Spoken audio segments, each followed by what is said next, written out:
Okay, last problem on exam 4, problem 6. So if the index refraction of air is 1, what is the angle light makes with the perpendicular after it enters the glass? And the incoming angle is 25 degrees, and the index refraction of the glass is 1.55. So for this, we turn to Snell's law, right? Uh,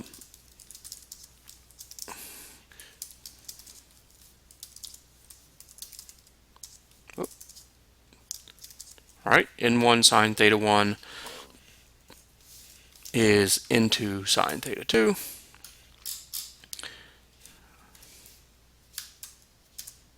Right? So we have N1 is 1. We have N2 is 1.55. And we have theta 1 is 25 degrees. And what we're looking for is theta 2. So if we solve all of this for theta 2 sine theta 2 is N1 divided by N2 times sine theta 1, right? And I'm going to change labels on this and call this glass, right?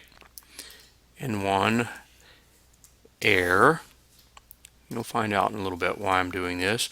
N2 is glass, and theta 1 is air. All right?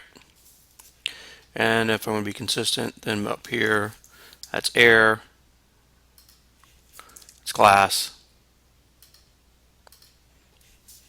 and that's air. And we'll even do air 1, or actually I should do theta n. I'm sorry, since we do have that, theta n. Okay, popping over to Excel, N1 is 1. 1 divided by 1.55 times the sine of radians, because you've got to remember Excel takes radians, 25. Convert degrees to radians, 0.72. And now we need to take the inverse sine of that. And that also is going to be in radians, so we need degrees. So 15.82 or 15.8 degrees, right? So the angle in the glass is 15.8 degrees. Okay, so that tells us that right, we come into the glass, and then here this angle with the perpendicular is 15.8 degrees. Right, 15.8 degrees right there. So the next question is, when it emerges back into air, what is the angle theta out? All right, so to solve this, you have to think about first a little geometry. Here's the glass, all right, here's the perpendicular. This is the 15.8 degrees. And if I draw the other perpendicular here, these are parallel lines.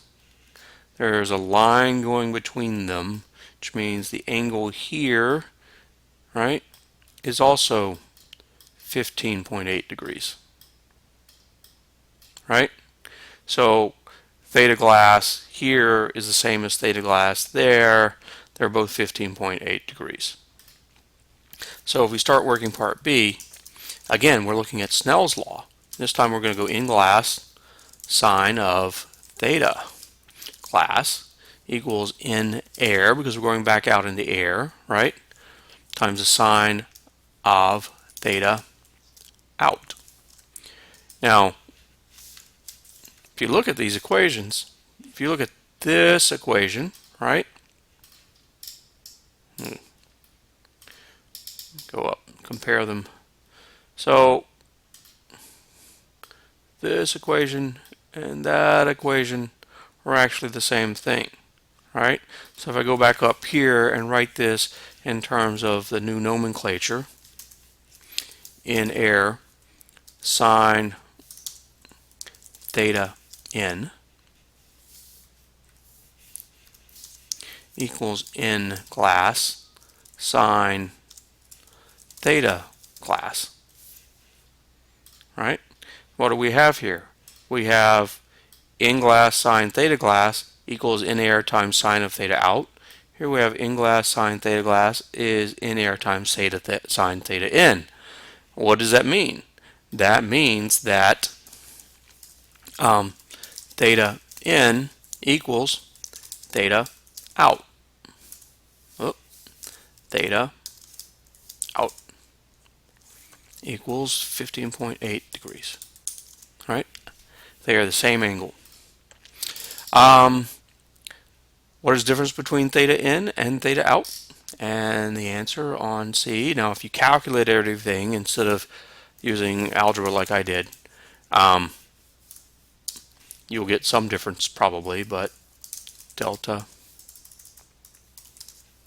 theta, make that a lowercase theta, equals 0, right? Difference in the angles is 0. What is the shift distance x as shown in the figure? All right, for D, of course, we're going back to geometry. You have 20 centimeters. All right, 20 centimeters. And you have this angle of 15.8 degrees.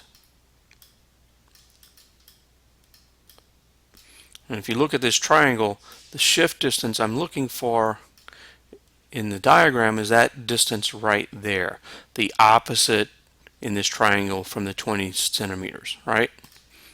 Let's go back up and look at it.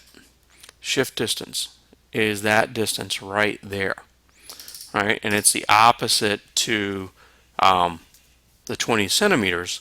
So we turn to the tangent of theta, right, equals opposite over adjacent. Okay, so we have in this case tangent of 15.8 degrees equals the shift distance x divided by 20 centimeters. Right? Okay. So there's our 15.8 degrees. X is 20 times the tangent of 15.88 degrees. So 20 times tangent of radians of, right?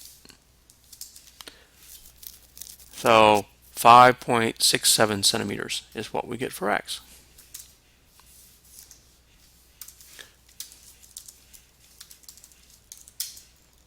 And that's the end of exam. That's the end of exam 4.